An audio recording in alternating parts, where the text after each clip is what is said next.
तो आज हम जानेंगे अवध में विद्रोह। अवध में विद्रोह, जैसे कि आपको पता है अवध यानी उत्तर प्रदेश का छोटा सा एरिया अवध। इसी अवध में एक राजा हुआ करता था जिसको बोलते थे वाजिद अली शाह। अब वाजिद अली शाह के साथ अंग्रेजों ने गलत व्यवहार किया।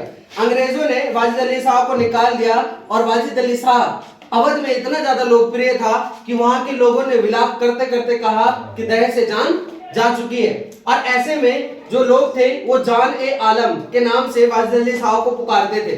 लाट डलहौजी ने आगे क्या किया, इस वाले पूरे के पूरे क्षेत्र को, पहली चीज तो उसने कहा कि जो अवध है, अवध एक चेरी का फल है या गिलास का फल है, एक दिन मेरे मुंह में आकर गिरेगा। मतलब साफ साफ वो कब्जा इसमें करना चाहता है और उसने ऐसा करके भी दिखा दिया। 1856 में इस पूरे के पूरे एरिया में इसने कब्जा कर लिया।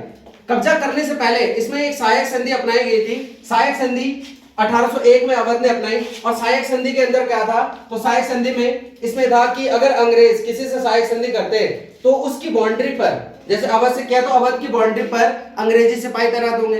अब अंग्रेजी सिपाही तैनात होंगे तो उसका रख रखाव अवध के लोग ही करेंगे, यानी अवध का जो राजा होगा अवध का राजा ही करेगा। और यहाँ पर अगर अवध किसी और से संधि करना चाहे तो वो संधि नहीं कर सकता है, और किसी और से वो युद्ध करना चाहे तो वो युद्ध नहीं कर सकता है, क्योंकि अंग्रेजों के खिलाफ वो नहीं जा सकता है। अब यहाँ पर सिपाहियों का रख रखाव का सब मतलब जिम्मा जो है अवध के राजा को ही अपनाना पड़ा। अब यहाँ पर जो अवध था इतना ज्यादा इंपॉर्टेंट क्यों था, क्योंकि इसकी बहुत उपजाऊ भूमि थी, इसका रेवेन्यू बहुत अच्छा आ सकता था, पैसा कर व्यवस्था बहुत अच्छी आ सकती थी।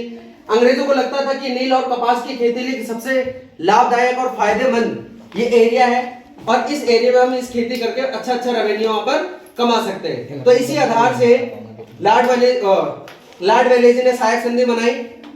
कब बनाई? 1798 में। और लॉर्ड डलहौजी ने इस पूरे के पूरे एरिया पर कब्जा कर लिया। तो ये पूरा का पूरा जो टॉपिक था वो हमारा अवध का विद्रोह था।